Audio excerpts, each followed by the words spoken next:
그때 예수님께서 사두가이들의 말문을 막아버리셨다는 소식을 듣고 바리사이들이 한데 모였다. 그들 가운데 율법 교사 한 사람이 예수님을 시험하려고 물었다. 스승님, 율법에서 가장 큰 계명은 무엇입니까? 예수님께서 그에게 말씀하셨다. 내 마음을 다하고 내 목숨을 다하고 내 정신을 다하여 주 너의 하느님을 사랑해야 한다. 이것이 가장 크고 첫째가는 계명이다. 둘째도 이와 같다. 내 이웃을 너 자신처럼 사랑해야 한다는 것이다. 온 율법과 예언서의 정신이 이 두 계명에 달려 있다. 오늘 복음은 이렇게 시작합니다. 예수님께서 사두가이들의 말문을 막아버리셨다는 소식을 듣고 바리사이들이 모입니다.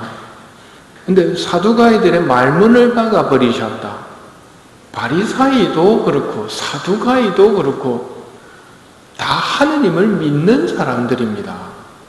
우리식으로 설명하면 다 성당 다니는 사람이라는 말입니다.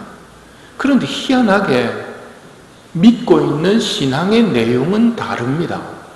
같은 하느님인데도 사두가이들의 말문을 막아버리셨는데 어떤 말문이냐면 사두가이들은 성당을 다니면서도 부활은 없다라고 그냥 죽으면 끝이다. 하느님은 계시다. 하지만 부활은 없다. 그래서 예수님한테 와서 부활 없다는 것을 7 형제가 한 여자하고 결혼했을 때 부활이 있으면 누구하고 영원히 사냐고. 예수님은 그런 게 아니다. 그리고 아브라함의 하느님, 이삭의 하느님, 야곱의 하느님하고 일컫는 대목을 봐라. 아브라함도 이삭도 야곱도 다 살아있다. 하느님 앞에서는 다 살아있다. 너희들은 크게 잘못 생각하는 거다. 이렇게 말문을 막아버리셨다는 소식을 듣고 이제 바리사이들이 예수님을 시험하려고 옵니다. 시험 문제는 율법 가운데에서 가장 큰 계명은 무엇입니까? 이렇게 악한 의도로 다가오는 바리사이 중에서도 율법학자 예수님은 악을 악으로 대하지 않으시고 그에게 가장 큰 계명에 대해 대답을 주십니다. 내 마음을 다하고 내 목숨을 다하고 내 정신을 다하여 주 너의 하느님을 사랑해야 한다. 이것이 가장 크고 첫째가는 계명이다. 둘째도 이와 같다. 내 이웃을 너 자신처럼 사랑해야 한다. 묻지도 않은 둘째 계명까지 말씀하시는 이유는 가장 큰 계명을 지킨다면 둘째 계명은 자연스레 따라오는 계명이기 때문입니다. 그래서 사랑의 이중 계명이라고 합니다. 동전에 앞면이 있다면 뒷면이 당연히 있는 것처럼 하느님을 사랑한다면 이웃 사랑이 따라온다는 말입니다. 뒤집어서 이웃 사랑이 없으면서 하느님을 사랑한다고 말한다면 그건 거짓말장이라는 말이죠. 가장 큰 계명이 무엇인가 하는 물음 앞에서 잊지 말아야 할 것은 그 계명이 하느님이 주신 이 계명이 어떤 분위기 속에서 어떤 배경 속에서 나온 명령인가 하는 것을 기억해야 됩니다. 하느님께서 계명을 주실 때 어떤 분위기 속에서 주셨느냐면 이스라엘이 노예 생활을 하고 있었습니다. 비참한 노예 생활. 근데 그 노예 생활로부터 해방시켜 주십니다. 10가지 기적을 베푸시면서 해방을 시켜 주셨죠. 그리고 그들에게 계명을 주십니다. 이 말은 하느님께서 우리를 괴롭히시려고 계명을 주신 게 아니라는 말입니다. 그분의 선하심과 그분의 능력을 체험한 이스라엘에게 내가 너희의 하느님이 되고 너희들은 내 백성이 되는 이 관계를 원한다면 계명을 지킴으로써 너희들이 나의 백성이라는 것을 보여라. 이게 계명을 주신 배경입니다. 때문에 하늘에 너희 아버지께서 완전하신 것처럼 너희도 완전한 사람이 되어야 한다는 또 다른 표현에 지나지 않는 게 계명을 지키는 겁니다. 계명이 바라는 것은 하느님의 선하심에 응답하는 생활, 아버지를 닮아 우리도 아버지 같은 사람이 되기를 바라는 뜻을 담고 주신 명령이라는 것을 잊지 말아야 합니다. 마귀는 이런 사랑을 싹 빼버리도록 만들고 우리한테 와서 또 거짓말을 해댑니다. 꼰대 같은 하느님이 하기 싫은 이런 일을 하라고 명령하고 하고 싶은 저런 일을 하지 말라고 명령하고, 마귀의 이 거짓말에 속아 넘어가지 마십시오. 계명을 받은 우리는 하느님께서 먼저 우리에게 베풀어 주신 사랑을 기억하고 계명을 실천해 나가는 것이 올바른 순서입니다. 즉 하느님의 선하심을 모르고 그냥 성당 다니면서 이거 지켜야 된다 해가지고 다니는 것은 정말 무거운 짐입니다. 그리고 그건 뭐가 잘못된 겁니다. 1층도 없는데 2층을 짓겠다고 하는 사람하고 같은 거라는 말이죠. 기억해야 될 것은 하느님이 얼마나 좋으신 분인가를 잊어버리면 안 됩니다. 그걸 만일 모르고 있다면 여러분이 이렇게 미사를 하거나 아침 저녁 기도를 하거나 할 때 하느님의 선하심을 알고 싶습니다 하고 말씀하셔야 됩니다. 그 기도를 아버지는 들으십니다.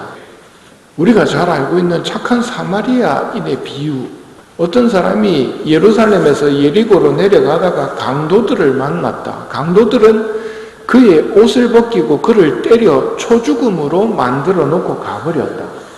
그런데 사마리아인은 그가 있는 곳에 이르러 그를 보고서는 가엾은 마음이 들었다. 그래서 그에게 다가가 상처에 기름과 포도주를 붓고 싸맨 다음 자기 노새에 태워서 여관으로 데려가서 돌보아 주었다. 이튿날 그는 돈 2데나리온을 꺼내 여관 주인에게 주면서 저 사람 돌봐 주십시오. 비용이 더 들면 제가 돌아올 때 갚아 드리겠습니다 하고 말하였다. 이게 착한 사마리아인의 비유입니다. 강도를 만나서 초죽음이 되어버린 사람, 이 사람의 모습이 누구를 상징하겠습니까? 이게 인류의 모습입니다. 아담과 하와가 마귀라는 강도를 만나가 초죽음이 되어버린 상태를 말합니다. 마귀한테 두들겨 맞아버린 인류의 모습을 하느님께서는 가엾은 마음으로 보시고 구원의 행동들을 그에게 하십니다. 기름과 포도주를 붓고 싸맨 다음 자기 노새에 태워서 여관으로 데려가 돌보아 주었다. 그리고 여관 주인에게 돈 2데나리온을 주면서 돌보아 달라고, 내 돈이 더 들면 돌아오는 길에 갚아드리겠습니다. 이런 이야기들을 잘 새겨 놓아야 됩니다. 하느님께서는 세상을 너무나 사랑하신 나머지 외아들을 내주시어 그를 믿는 사람은 누구나 멸망하지 않고 영원한 생명을 얻게 하셨다는 요한복음의 말씀을 잘 새기면서 하느님의 사랑을 떠올려야 됩니다. 아담과 하와가 한 짓을 보면 영원하신 하느님께 모욕을 끼쳐드린 건데, 초죽음이 돼도 어떻게 보면 싸다 하고 이야기할 수 있음에도 불구하고 아버지의 시선은 가엾은 마음으로 그를 돌보아 줍니다. 세상을 너무나 사랑하신 나머지 외아들을 내어주셔서 외아들의 피값으로 우리를 다시 살려주시는 분이 하느님 아버지라는 말입니다. 착한 사마리아인의 비유에서 마지막으로 우리에게 하시는 말씀이 있습니다. 가서 너도 그렇게 하여라. 내가 너에게 자비를 베푼 것처럼 너도 자비를 베풀어야 한다는 것이 우리가 받은 명령입니다. 특히 누구에게입니까? 첫째 독서가 말하죠. 힘없고 내가 함부로 해도 아무 소리 못하는 고아와 과부들이 그 당시에는 가장 힘없는 사람들이었습니다. 오늘날은 어쨌거나 내 밑에 있는 사람들입니다.